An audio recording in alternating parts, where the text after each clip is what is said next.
Hello guys, welcome back. I hope you're all keeping as well as can be. It's 2025 and we are seeing massive numbers of layoffs from a number of different companies and basically all different industries all around the world. We're seeing companies laying off hundreds, sometimes even thousands, sometimes even tens of thousands of workers. Just have a look at some of these names, right? Some of these you may have heard of, some you may not have. We've got HelloFresh laying off workers, we've got Wayfair, HP, we have got Grubhub, we've got Autodesk, Hewlett-Packard, Google, so many different businesses. Some of these are some of the biggest businesses in the world, right? Expedia. And it's one of these that we're going to be speaking about today. We're going to be speaking about Google. What we're seeing in the broad market in today's market conditions is not good. It's very, very difficult to find a job. It's very, very difficult to retain a job.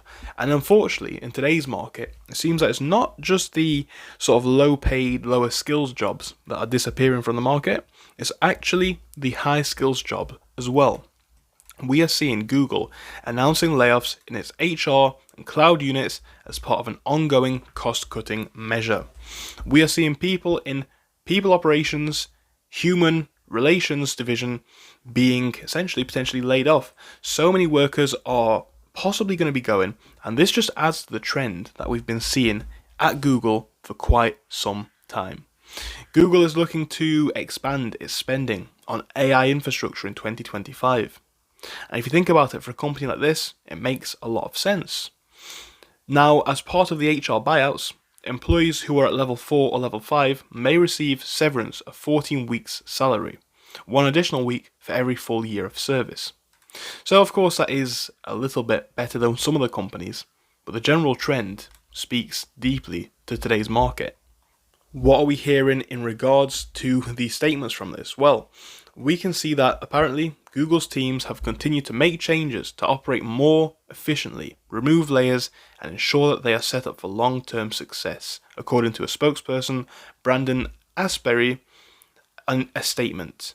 This work is ongoing as they continue to invest in the company's biggest priorities and significant opportunities ahead. And that is just the truth, right?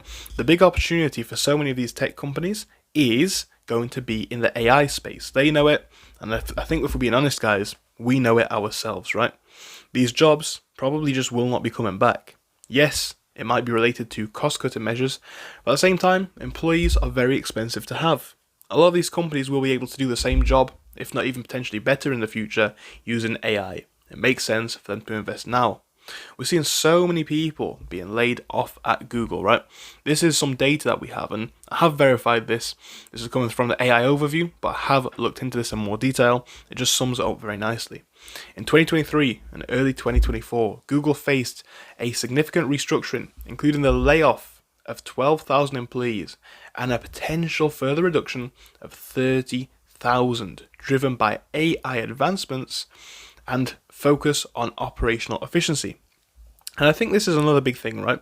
We talk about layoffs on this channel quite a bit. We talk about current market conditions, but I think when we actually take a moment to think about the significance of this, right? 12,000 plus 30,000, obviously that is a lot of people, potentially looking at near 40, 50,000 jobs being cut. It absolutely is incredible. And again, this does date back to 2023, 2024, but that's not a long time to cut, nearly 40,000 employees from the workforce. In 2025, Google has announced these layoffs as part of cost-cutting measures, including buyouts for US-based people operations employees, so buyouts, by the way, and cuts in cloud units. It's simply part of a cost-cutting measure. It makes sense for these companies. Again, they always word it as it's about efficiency. It's about making the business as efficient as possible, as good as possible. And of course, for the investors, that is the case. But these figures, this data, it's not just data, it's people's jobs. We're seeing lots and lots of tech workers being cut out of the loop, losing their traditionally well-paid jobs. It's just the tech market in today's market, guys. It's really quite extreme. But it's something that I wanted to bring to you in today's video. Thank you. Hope you enjoyed it. Give it a like and subscribe. I hope I'll see you soon.